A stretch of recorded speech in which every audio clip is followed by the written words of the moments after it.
안녕하세요. 마음의 책방 봄작가입니다.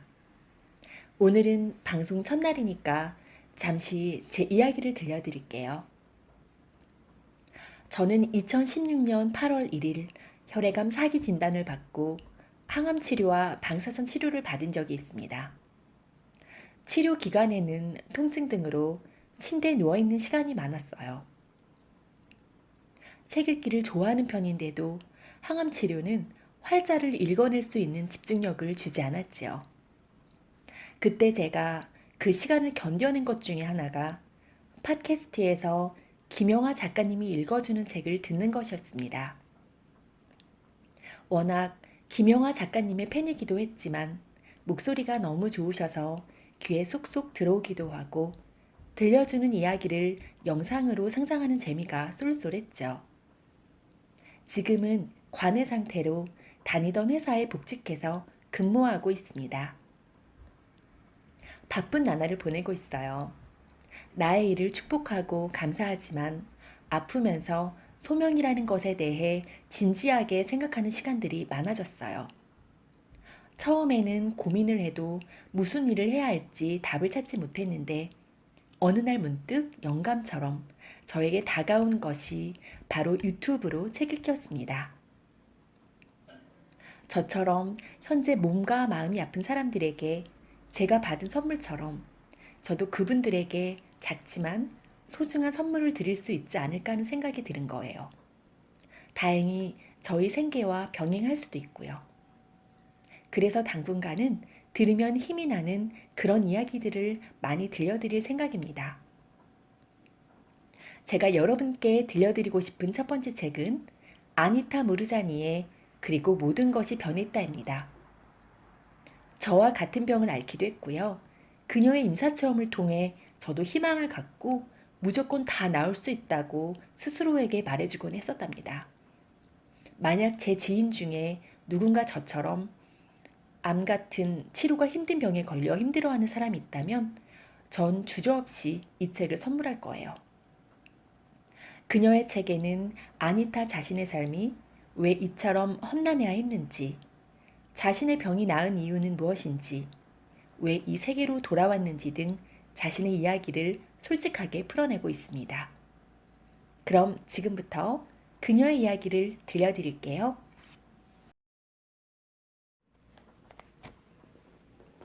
정신없이 병원으로 실려가는 동안 주위가 초현실적이고 몽환적으로 보이기 시작하면서 나는 점점 더 의식에서 멀어져 어디론가 빠져들어가고 있다는 느낌이 들었다. 병원에 도착했을 때는 이미 혼수 상태에 빠져 있었다. 의사들은 내 생존 가능성에 회의적이었다. 그들은 내 상태를 보고 하나같이 침통해했다. 내가 실려간 병원은 그동안 치료를 받으러 다니던 곳이 아니었다. 그동안 다녔던 병원은 모든 시설을 갖춘 큰 병원이 아니라 규모가 작은 동네 병원이었다. 그 병원은 주치의에게 진찰을 받기에는 적합한 곳이었지만 지금 같은 응급 상황에 대처할 만한 시설은 없었다. 조그만 동네 병원에서 진료를 받고 싶다고 한 것은 전적으로 내 선택이었다. 그쪽이 덜 무서웠기 때문이다. 큰 병원은 진저리가 나도록 싫었다. 그런 곳에서 내가 아는 이들을 2명이나 보냈기에 겁이 났다.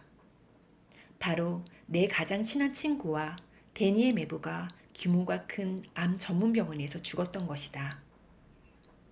그러나 내가 혼수 상태에 빠진 그날 아침, 데니가 늘 다니던 병원에 전화를 하자 주치의는 홍콩에서 가장 크고 시설이 좋은 병원으로 나를 데려가라고 했다.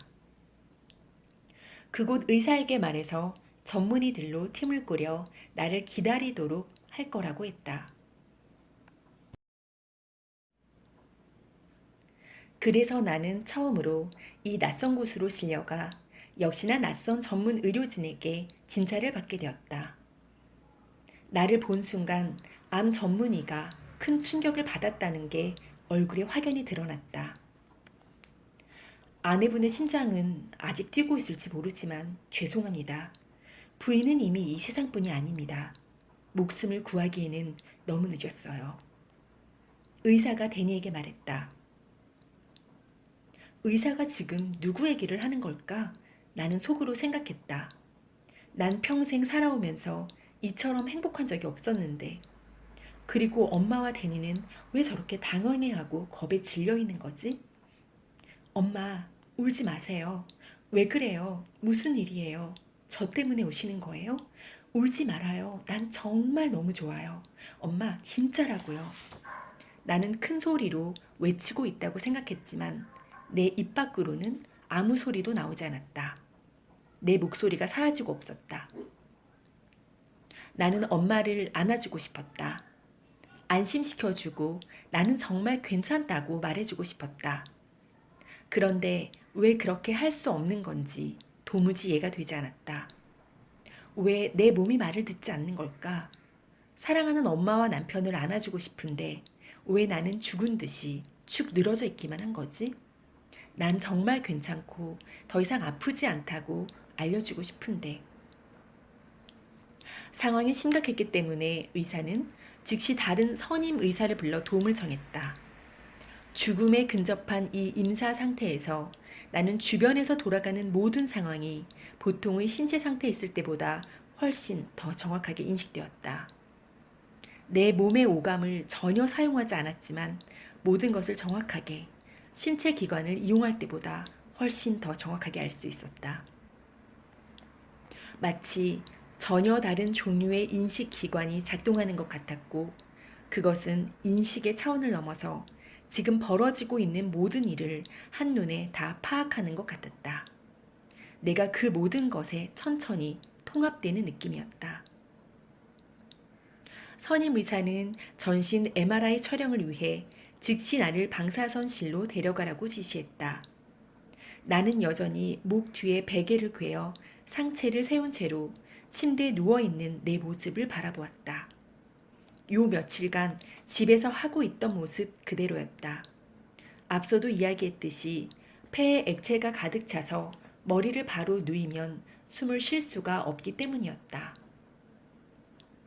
나는 그때도 휴대용 산소통을 달고 있었는데 의료진은 방사선실에 도착하자 산소 마스크를 떼어내고 나를 들어 올려 MRI 기계에 눕혔다. 불과 몇 초 만에 나는 호흡이 막혀 기침을 하고 입 밖으로 물을 내뱉기 시작했다. 안 돼요. 산소통을 빼면 안 됩니다. 절대 똑바로 눕히면 안 돼요. 부탁합니다. 숨을 못 쉬잖아요. 질식하겠어요. 그렇게 하면 제 아내가 죽는다고요. 데니의 절규하는 목소리가 들렸다. 이렇게 할 수밖에 없습니다. 방사선 기사 한 명이 설명했다. 걱정하지 마세요. 최대한 조심해서 하겠습니다. 한 번에 30초 정도는 산소통 없이도 버티실 수 있을 거예요.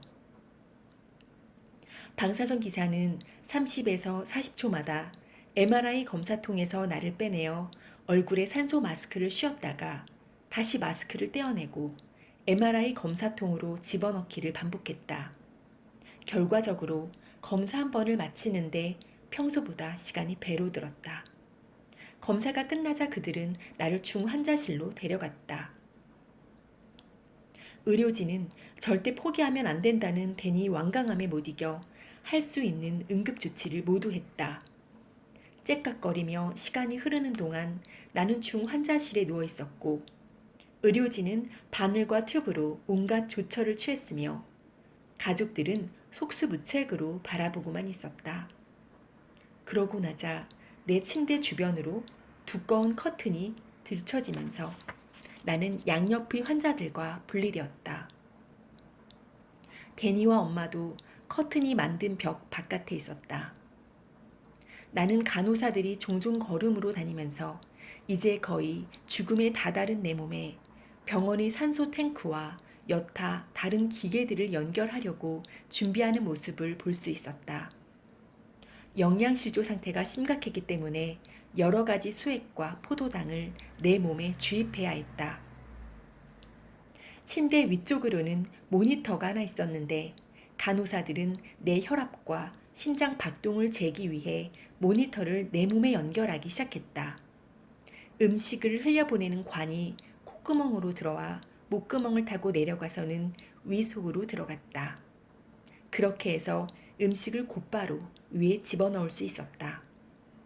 인공호흡 장치를 통해서는 코로 산소가 주입되었다. 간호사들은 음식관을 위까지 집어넣는데 애를 먹었는데 결국 내 목구멍에 스프레이를 뿌려 근육을 마비시킨 다음에야 관을 한결 쉽게 집어넣을 수 있었다. 어떤 사람들이 언제 나에게 와서 무엇을 하고 갔는지 나는 모두 알고 있었다. 비록 육신의 눈은 감겨 있었지만 나는 시시각각으로 주변은 물론 멀리까지 일어나는 일까지도 하나하나 정확하게 인지하고 있었다. 그 인지 능력이 얼마나 날카로운지 내가 의식 상태에서 신체 감각을 사용할 때와는 비할 수 없을 정도였다. 모든 것이 그냥 느껴지고 이해되는 듯했다. 내 주변에서 벌어지는 일뿐만 아니라 모든 사람이 어떻게 느끼는지까지도 파악되었다. 마치 내가 모두가 되어 그들의 눈으로 보고 느끼는 것 같았다. 그들의 두려움과 절망, 내 상황에 대한 체념 등이 다 느껴졌다. 데니와 엄마가 너무 슬퍼하고 무서워하는 것 같네. 내가 이제는 아프지 않다는 걸 안다면 좋겠는데 말해줄 수 있다면 좋겠어. 엄마, 제발 울지 마세요. 저는 정말 좋아요. 저 여기 있어요. 지금 엄마 옆에 있다고요. 주변에서 무슨 일이 벌어지고 있는지를 나는 빠짐없이 알 수 있었다. 모든 것이 동시에 일어나고 있는 것 같았지만 내가 마음을 모으면 그것이 무엇이든 그 순간에 선명해졌다. 혈관을 찾을 수가 없어요. 한 간호사가 담당 의사에게 필사적으로 외치는 소리가 들렸다. 목소리에 두려움이 묻어 있었다. 혈관이 완전히 수축되었어요. 아이고, 이 팔 좀 봐. 살이 하나도 없어요. 한동안 영양분을 하나도 받아들이지 못한 모양이에요. 그때의 그 남자 목소리를 나는 지금도 선명하게 기억한다. 남자 간호사였던 것이다. 목소리가 아주 절망적이네. 나는 생각했다. 나를 포기하려고 하고 있구나. 그를 원망하지 않아. 폐에 수액이 가득 찼네요. 수액 때문에 익사하겠어요. 폐에서 수액을 빼내야겠습니다. 그러면 적어도 숨은 좀 편하게 쉴 겁니다. 이번엔 아까 불려온 선임의사였다. 나는 그들이 미동도 하지 않는 내 몸 앞에서 포기하지 않고 노력하는 모습을 지켜보았다. 내가 그 순간 느끼고 있는 것들을 담기에는 터무니없이 작아 보이는 한 형체를 앞에 두고서 의료진은 아주 신속하게 움직이며 모든 일을 긴박하게 처리하고 있었지만 암묵적으로는 상황이 절망적임을 받아들이는 분위기가 느껴졌다. 내 운명을 바꾸기에는 너무 늦었다는 사실을 모두 인정하는 듯했다. 나는 세부적인 것들을 하나하나 아주 미세한 부분까지 감지할 수 있었다. 그러나 신체적으로는 아무것도 느껴지지 않았다. 아무것도. 그러니까 전에는 결코 맛본 적 없는 엄청난 자유와 해방감을 빼고는 아무것도 느껴지지가 않았다. 우와, 놀랍다. 진짜 자유롭고 가벼워. 무슨 일이 벌어진 거지? 이렇게 기분 좋은 건 처음이야. 고무관도 없고 휠체어도 없잖아. 아무런 도움 없이도 자유롭게 돌아다닐 수 있고 숨 쉬는 게 더 이상 힘들지 않아. 정말 놀랍다. 병원 침대에 누워있는 생명이 없어 보이는 내 몸에는 아무런 집착도 느껴지지 않았다. 그 몸이 내 것이 아닌 것 같았다. 내가 지금 겪고 있는 것을 담기에는 너무도 작고 보잘것없어 보였다. 나는 자유로웠고 해방되었으며 참으로 아름다워 보였다. 그 모든 고통과 아픔과 슬픔, 괴로움이 말끔히 사라지고 없었다. 그 무엇도 거칠 것 없이 완전하게 자유로웠고 일찍이 한 번도 느껴본 적 없는 기분 속에 있었다. 단 한 번도. 지난 4년간 암이 점령했던 몸이라는 감옥에 갇혀 있다가 마침내 풀려난 기분이었다. 처음으로 자유를 맛보고 있었다. 나는 무게 없음을 느끼기 시작했고 내가 언제 어디에든 있을 수 있다는 사실을 자각하기 시작했다. 이것이 특별한 일처럼 느껴지지도 않았다. 마치 처음부터 그랬던 것 같았다.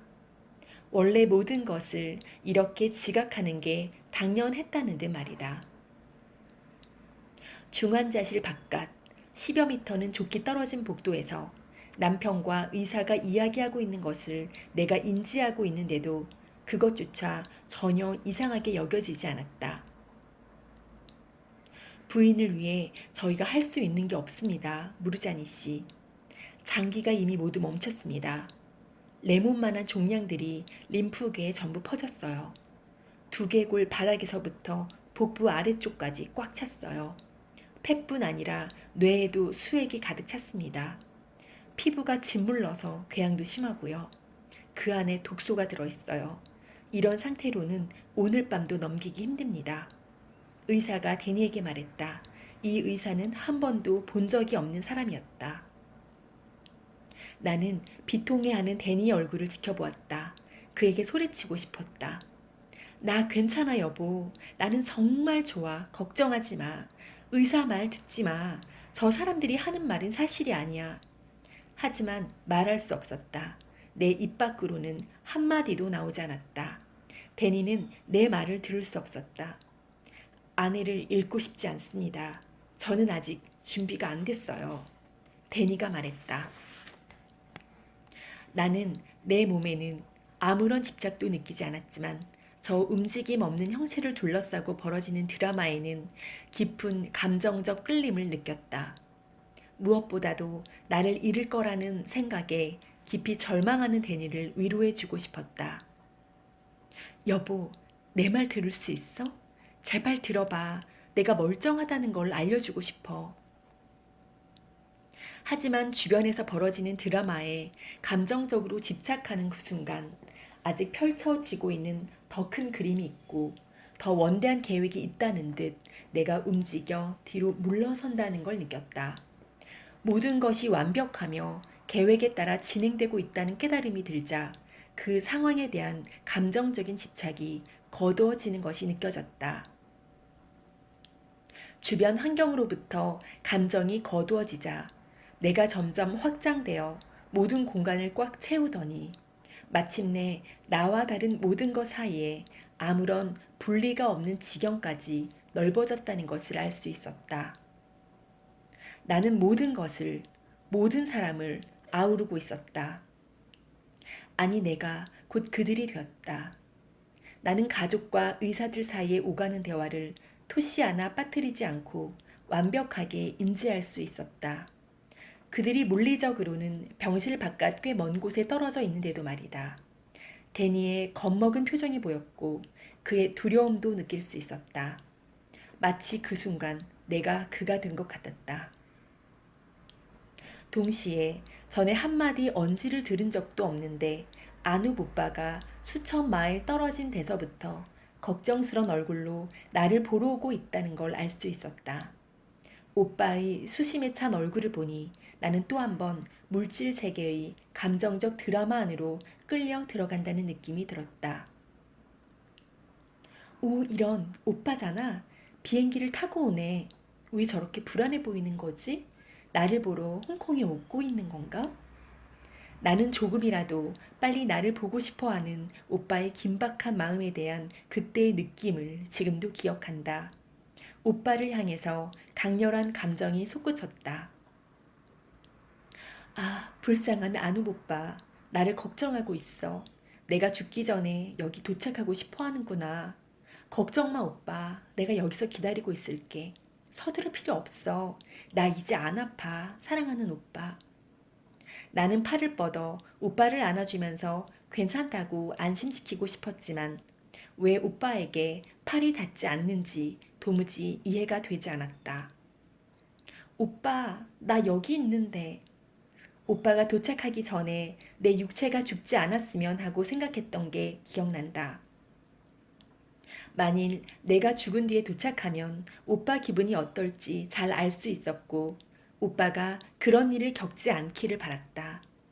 하지만 오빠에 대한 사랑이 커지고 오빠가 여동생의 죽음이라는 고통을 경험하지 않았으면 좋겠다는 생각에 압도되는 순간 나는 내가 다시 한번 뒤로 움직여 물러난다는 기분을 느꼈다.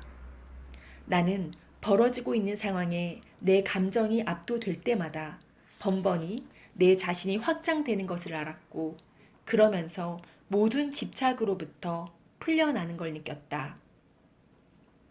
나는 한 번 더 아주 커다란 테피스트리가 펼쳐지고 있다는 안도감에 편안해졌다. 그 테피스트리 안에서는 모든 것이 원대한 계획에 따라 정확하게 펼쳐지고 있었다. 더 멀리 확장되어 갈수록 나는 내가 이 경이로운 상태에 있다는 사실에 점점 더 익숙해졌다. 사실상 그게 특이한 것이라는 인식조차 없어졌다. 이제 모든 게 더할 나위 없이 자연스러워졌다. 나에게 행해지는 치료 과정 역시 여전히 세세하게 모두 인식하고 있었다. 바깥 세상에서는 내가 혼수 상태에 빠져 있는 것으로 보였겠지만 말이다. 나는 내가 물리적 환경에서 떨어져 나와 계속해서 멀리, 더 멀리 확장되어 가는 것을 느꼈다. 더 이상 시간과 공간의 제약을 받지 않고 계속 넓어져서 훨씬 더 넓은 의식을 갖게 되는 것 같았다. 나는 전에 육체적 삶에서는 한 번도 경험해 보지 못한 자유와 해방감을 느꼈다. 이것은 기쁨에 더해 환희와 행복감이 무한히 솟아오르는 감정이라고밖에는 설명하지 못하겠다. 병들고 죽어가는 내 몸에서 풀려났다는 기쁨, 병이 내게 준 그 모든 고통에서 풀려났다는 환희에 넘치는 해방감이었다. 이 다른 세상으로 더 깊이 빠져들고 바깥쪽으로 더 넓어져 가면서 모두이자 모든 것이 되어가는 동안 나는 사랑하는 사람들과 주변 환경에 대한 감정적 집착이 점점 떨어져 나가는 것을 느꼈다. 오로지 장대하고 영광스러운 무조건적 사랑이라고 밖에 표현할 수 없는 무엇이 나를 둘러쌌고, 내가 계속해서 모든 걸 놓아가는 동안 나를 꽉 감싸주었다. 조건 없는 사랑이라는 말은 사실 이 느낌을 결코 온전하게 표현하지 못한다. 이 표현은 너무 남용되어 그 진정한 의미를 잃어버렸기 때문이다. 하지만 그토록 오랫동안 끌어왔던 육체와의 싸움이 마침내 나를 거머쥐던 소나기를 풀었고, 그렇게 나는 이 아름다운 자유를 경험하고 있었다. 이는 내가 물리적으로 어디 다른 데로 갔다는 느낌이 아니었다. 내가 깨어났다고 표현하는 게 더 맞겠다. 아마도 악몽에서 마침내 깨어난 것이리라. 내 영혼은 마침내 자신의 장엄한 진짜 모습을 깨닫고 있었다. 그리고 그렇게 함으로써 내 영혼은 이 몸과 물리적 세상을 넘어 멀리 확장해 나아갔다. 영혼은 바깥으로 더 멀리 멀리 뻗어 나아가더니 마침내 모든 존재를 아우르는 것은 물론 이 시공간을 넘어 또 다른 영역으로까지 확장되었고, 동시에 그것을 포함했다. 이 다른 세상으로 더 깊이 빠져들고 바깥쪽으로 더 넓어져 가면서 모두이자 모든 것이 되어가는 동안 나는 사랑하는 사람들과 주변 환경에 대한 감정적 집착이 점점 떨어져 나가는 것을 느꼈다. 오로지 장대하고 영광스러운 무조건적 사랑이라고 밖에 표현할 수 없는 무엇이 나를 둘러쌌고, 내가 계속해서 모든 걸 놓아가는 동안 나를 꽉 감싸주었다. 조건 없는 사랑이라는 말은 사실 이 느낌을 결코 온전하게 표현하지 못한다. 이 표현은 너무 남용되어 그 진정한 의미를 잃어버렸기 때문이다. 하지만 그토록 오랫동안 끌어왔던 육체와의 싸움이 마침내 나를 거머쥐던 소나기를 풀었고, 그렇게 나는 이 아름다운 자유를 경험하고 있었다. 이는 내가 물리적으로 어디 다른 데로 갔다는 느낌이 아니었다. 내가 깨어났다고 표현하는 게 더 맞겠다. 아마도 악몽에서 마침내 깨어난 것이리라. 내 영혼은 마침내 자신의 장엄한 진짜 모습을 깨닫고 있었다. 그리고 그렇게 함으로써 내 영혼은 이 몸과 물리적 세상을 넘어 멀리 확장해 나아갔다. 영혼은 바깥으로 더 멀리 멀리 뻗어 나아가더니 마침내 모든 존재를 아우르는 것은 물론 이 시공간을 넘어 또 다른 영역으로까지 확장되었고 그런 사랑을 경험하고 있던 바로 그때 내 본질이 소니의 본질과 하나로 합쳐져 내가 곧 소니가 된 것 같았다. 나는 소니가 여기저기 어디에나 있다는 것을 알 수 있었다. 소니는 자기가 사랑하는 이들을 위해 어느 때든 어느 장소에든 있을 수 있었다. 나는 더 이상 오감을 사용하지 않았음에도 인식 능력은 제한이 없었다.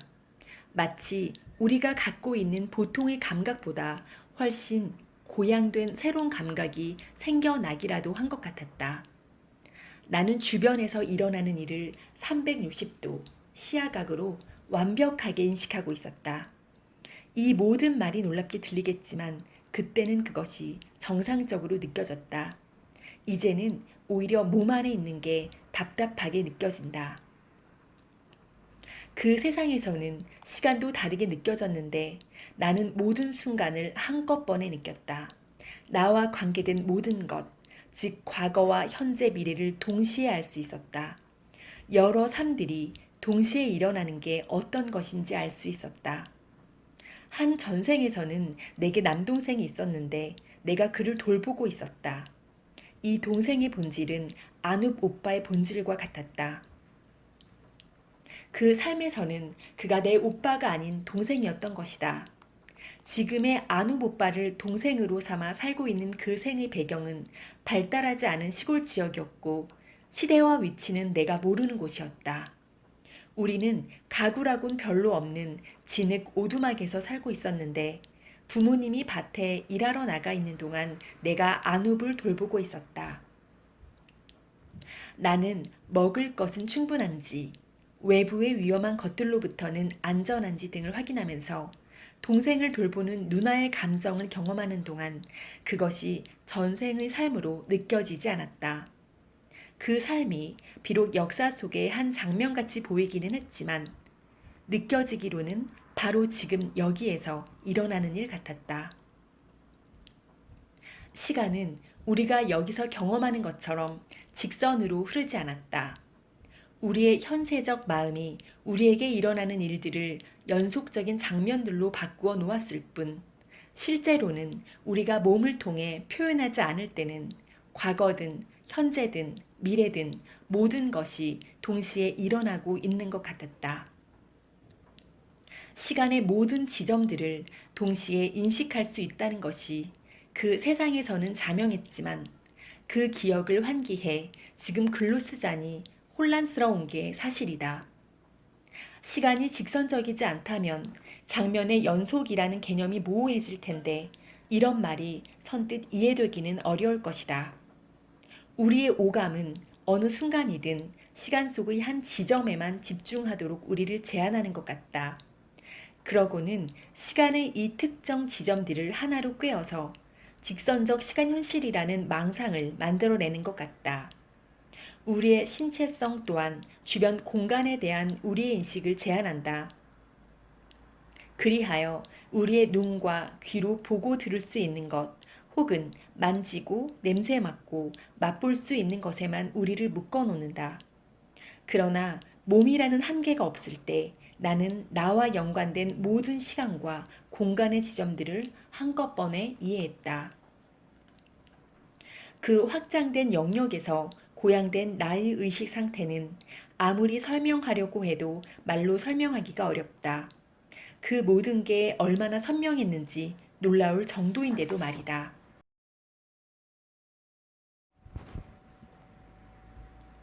우주가 이런 것이구나 나는 생각했다. 이제야 알겠어. 왜 내가 암에 걸렸는지 알겠어. 나는 그 순간의 경이로움에 완전히 사로잡혀 처음엔 내가 병에 걸린 원인을 차분히 생각하기 어려웠지만 이내 그 원인을 자세히 살펴보게 되었다. 나는 또 내가 애초에 왜 이 생으로 들어왔는지 알 것 같았다. 바로 내 진정한 목적을 말이다. 왜 갑자기 이 모든 걸 이해하게 된 거지? 나는 궁금했다. 이런 사실을 누가 알려주는 걸까? 신인가? 크리슈나? 부처? 예수? 그때 갑자기 신이란 존재가 아니라 존재의 상태라는 깨달음이 왔다. 그리고 나는 지금껏 내가 알아온 모든 것들이 복잡하게 얽히고 설켜 내 삶을 이루었음을 알았다.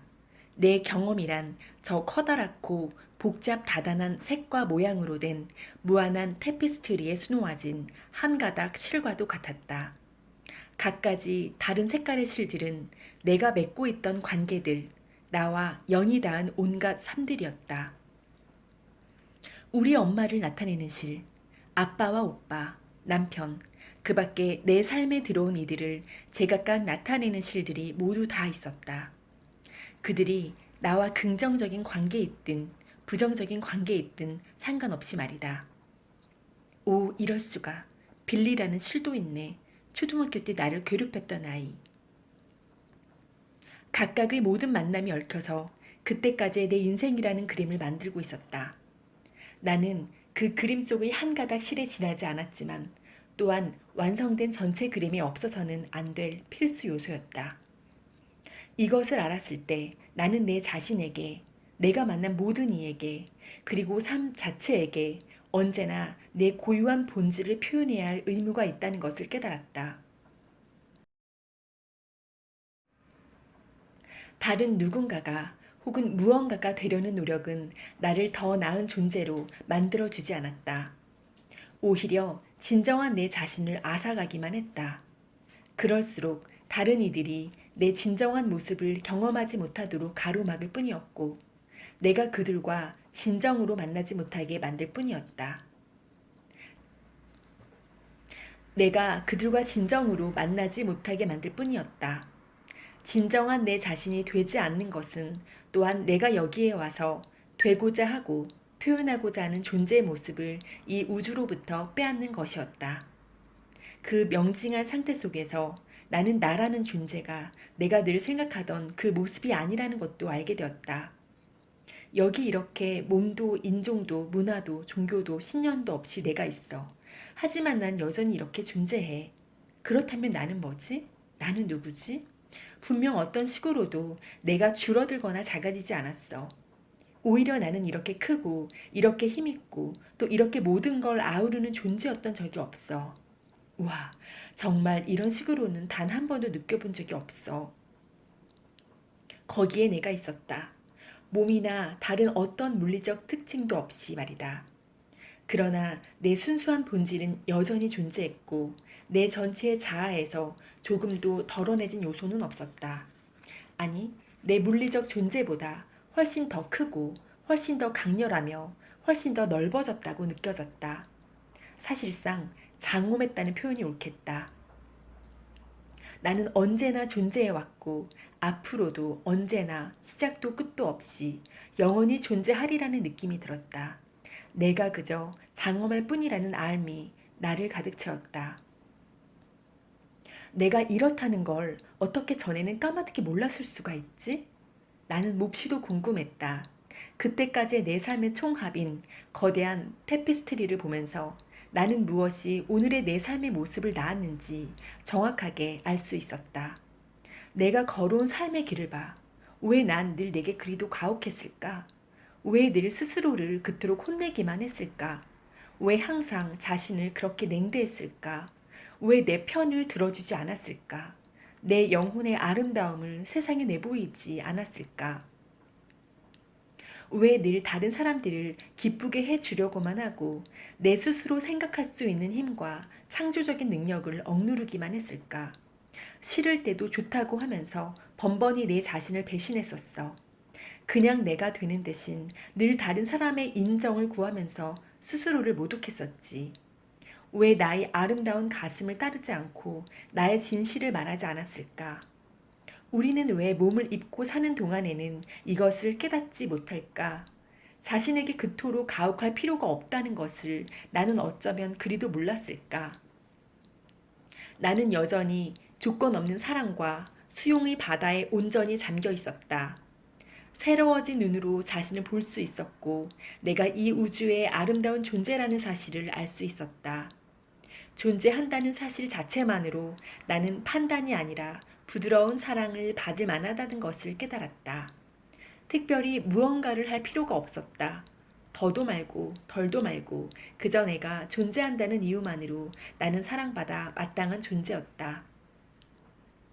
이것은 그야말로 놀라운 깨달음이었다. 나는 늘 노력을 해야만 사랑받을 수 있다고 생각했다. 사랑을 받기 위해서는 그럴 만한 가치가 있든지 사랑받을 만한 뭔가를 해야 한다고 믿었기에 그럴 필요가 없다는 것을 깨달았을 때 나는 몹시 놀랐다. 내가 아무 조건 없이 사랑받고 있다니. 그저 내가 존재한다는 이유 단 하나만으로. 이 확장된 장엄한 본질이 실제의 나라는 사실을 깨달았을 때 나는 상상할 수 없을 정도로 명징한 상태가 되었다. 그것이 바로 내 존재의 진실이었다.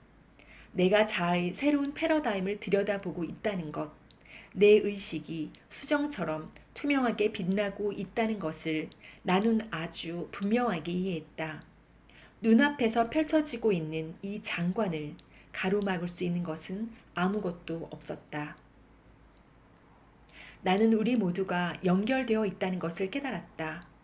모든 사람과 살아있는 존재들만이 아니라 밖으로 넓어지고 넓어져 우주 안의 모든 것에 이르기까지 다 하나로 엮여 있는 통합체였다. 모든 사람과 동물, 식물, 곤충, 산과 바다, 무생물, 우주까지 나는 전체 우주가 살아있으며 모든 생명과 자연이 다 의식을 지니고 있다는 것을 깨달았다. 모든 것이 무한한 전체에 속해 있는 것이다. 나는 전체 생명과 때려야 뗄 수 없이 복잡하게 얽혀 있었다. 우리는 모두 그 통합체의 일면들이다. 우리는 모두 하나이며 우리 각자는 집단적 전체에 영향을 주고 있다. 나는 데니의 삶과 목적이 내 삶과 불가분으로 연결되어 있다는 것을, 내가 죽으면 그 역시 곧 나를 따라 죽게 되리라는 것을 알 수 있었다. 하지만 그런 일이 일어난다고 해도 모든 것은 더 큰 그림 속에서 여전히 완벽하리라는 것 역시 알 수 있었다. 나는 또 예전에 믿었던 것처럼 암이 내 잘못에 대한 처벌도 아니요, 내가 한 어떤 행위의 결과로 암이라는 악업을 경험하고 있는 것도 아니라는 걸 알 수 있었다. 매 순간 속에 무한한 가능성이 들어있고 시간의 한 지점이란 내가 그때까지 해온 모든 결정과 선택, 생각들의 정점과도 같은 것이었다. 내 수많은 두려움, 그리고 나의 엄청난 힘이 바로 이 병으로 표현된 것이었다.